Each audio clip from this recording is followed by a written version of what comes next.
We're installing a roof mount DVD player. This is a 2019 Toyota Prado, and we have just cut this piece of board roof line from center here, and then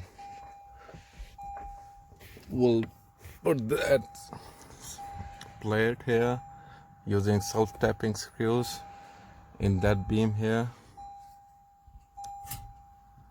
So if you're wondering how you can install a roof mount DVD player in a Toyota Prado, that's the central beam you can use. It's almost center to the side pillars here.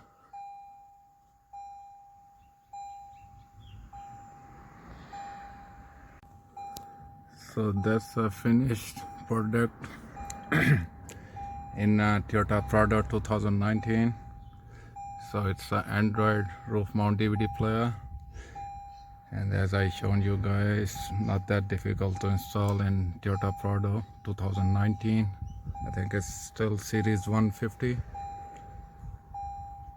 Even in this DVD, buttons are touch buttons.